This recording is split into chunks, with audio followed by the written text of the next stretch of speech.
السلام علیکم ناظرین، آج ہم آپ کو بتاتے ہیں جب آمد رسول صلی اللہ علیہ وسلم دنیا میں ہونے والی تھی،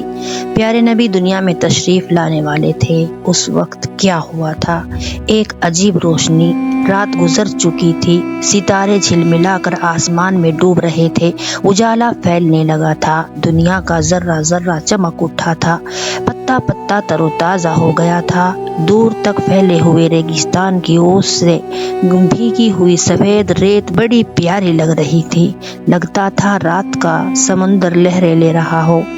ریگستان ہونے کی وجہ سے عرب میں زیادہ گرمی بھی پڑتی ہے، زہریلی ہوا وہاں چلتی ہے جو انسان کو دیکھتے دیکھتے زہر میں گھول کر مار ڈالتی ہے۔ سارے دیش میں ریت کے اتنے بڑے بڑے ٹیلے ہیں کہ میلوں ہریالی نظر نہیں آتی، ایک بھی ندی نہیں، ریت کے ٹیلوں کی بھول بھلیا مسافروں کو اپنے دامن میں ایسا چھپا لیتی ہے کہ پھر ان کا پتہ ہی نہیں چلتا، اگر عرصے کے بعد پتہ بھی چلتا ہے تو ان کی ہڈیوں کا جو ریت کے نیچے دبی ہوئی اس وقت سامنے آتی ہیں جب تیز ہوا ریت کو ایک جگہ سے اٹھا کر دوسری جگہ پھینک دیتی ہے۔ یہی وجہ ہے کہ دنیا کی سیر کرنے والوں کو عرب کے اندرونی حصوں میں جانے کی اجازت نہیں ہوتی، لیکن یہی ریگستان جو دن میں دوزخ کا نمونہ ہوتا ہے، رات کو اچھا معلوم ہونے لگتا ہے اور صبح کے وقت اس کی رونق اور بڑھ جاتی ہے۔ ہمارے ناول کی شروعات سن 611 عیسوی سے ہوتی ہے۔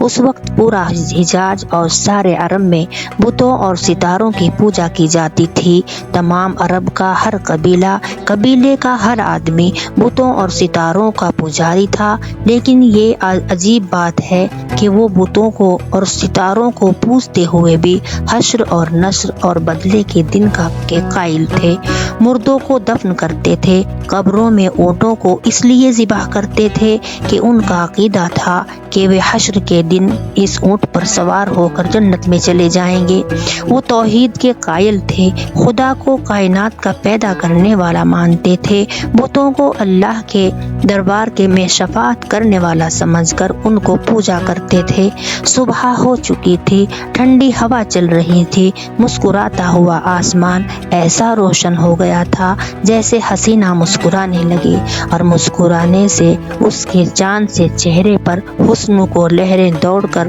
اس کے چہرے کو اتنا روشن کر دے کہ وہ حسن کا خزانہ بن جائے۔ اس وقت مکہ کے ایک کونے سے بہت ہی سریلی آواز پیدا ہوئی جو دھیرے دھیرے بڑھنے لگی، اور بڑھتے بڑھتے اتنی بڑھی کہ مکہ شہر کی گلی گلی، کوچے کوچے، گھر گھر میں اس کی آواز سنائی گئی۔ آج عربوں کی عید تھی، وہ بہت سویرے جاگ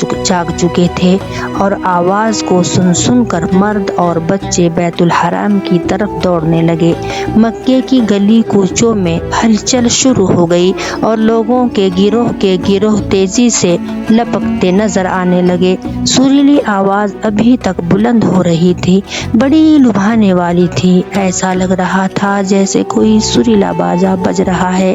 لوگ شہر کے چاروں اور سے تیزی کے ساتھ بیت الحرام کی اور دوڑ رہے تھے۔ وہ چمچماتے ہوئے کپڑے پہنے ہوئے تھے اور پیلے پٹکے باندھے ہوئے تھے، وہ عربی لباس میں تھے۔ بیت الحرام یعنی خانہ کعبہ بیچ شہر میں واقع تھا۔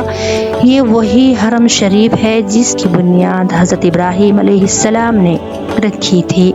مدتوں تک یہ ایک خدا کے ماننے والے کی پناہ تھی، اب بت پرستوں کے قبضے میں تھا۔ عرب بڑی تیزی سے دوڑ کر آ رہے تھے، خانہ کعبہ کے چاروں طرف کھڑے ہوتے جا رہے تھے۔